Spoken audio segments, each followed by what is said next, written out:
Hi, my name is Brendan and this is my new beer reviewing channel and home brewing channel. I'll be giving you my views on beers brewed from all around the world with a particular focus on Ireland because that's where I live. And I'll be doing a few home brewing demonstrations, or at least how I brew at home. And generally just having a bit of crack on YouTube. Thought I'd give it a go. I've been doing beer reviews in a newspaper column for 2.5 years now. So every week when I do a beer, I'm going to record it and whip it up on YouTube.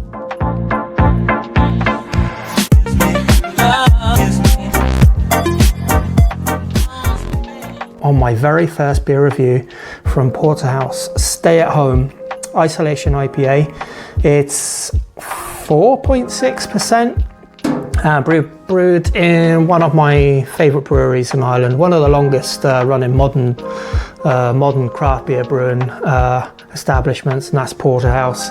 Yeah, so they're the forefathers of the modern craft beer movement, along with a few others, but I've always got a place for Porterhouse, and I always like their beer as well, especially the ones they have on tap in the pubs around Dublin. So I think it's time to crack it open. So it's a bit of a celebration because this is the first beer I've had for a YouTube video, and it's the only beer in Ireland that I know has these cool ring pulls on them. So yeah, Stay at Home Isolation IPA. Hopefully the camera is focusing in on that. Excuse my camera skills at the minute. This is just a bit of a test run for how things are going to go. Anyway, malts: ale, wheat, oats, crystal, and the hops: Eldorado, Enigma, Equinox. So I'm expecting really strong hop forward IPA style. Yeast is American ale. Should be a clean beer, clean yeast. Just one of those beers where you expect the malt to take a bit of a back seat, but I'm not so sure about that because I know Porterhouse are a bit more old school, so maybe it's a bit darker malts. We'll see what it is. This one is for the juice heads, they say. This beer pours a light orange colour with a tight white head. We have used 3 hops. Yep. The combo contributes to flavour and aromas of orange peel, watermelon, citrus, white grape, and drinkability of smooth fresh juice with low carbonation. Okay, and to give this beer even more drinkability, we will donate the profits of this beer to Feed the Heroes. That's got to be the coolest thing. Anyway, Isolation IPA. Stay Home. Is it called Stay Home or Isolation IPA? Either way, let's give it a try. And yeah, it's a little bit on the. I can smell it from here. It's a little bit on the darker side of the spectrum. Not quite a juice bomb as you might think it might be. Okay. So I'm going to give it a look-see on the old appearance. So there's definite haze in this.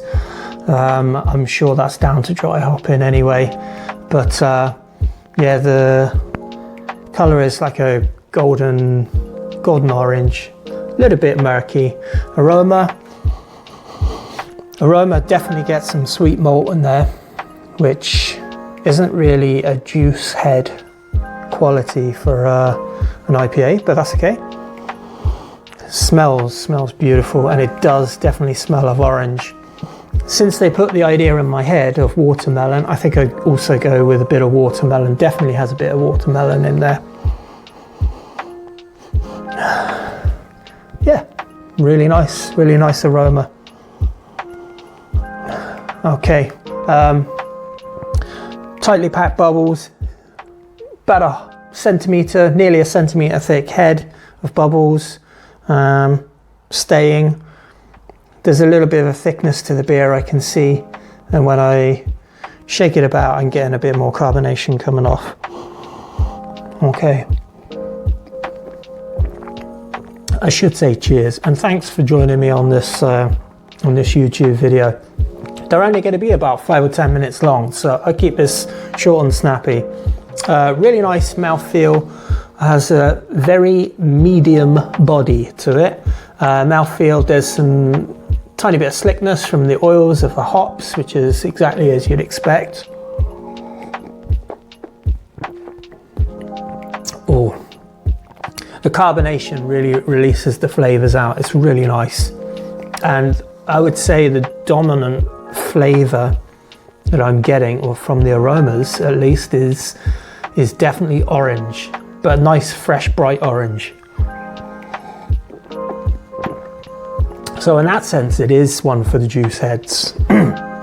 Yeah, flavors, a little bit of caramel malt in the background, but really it's all about the hops, and sure, that's all it needs to be, doesn't it? Okay, what do I think about this beer overall?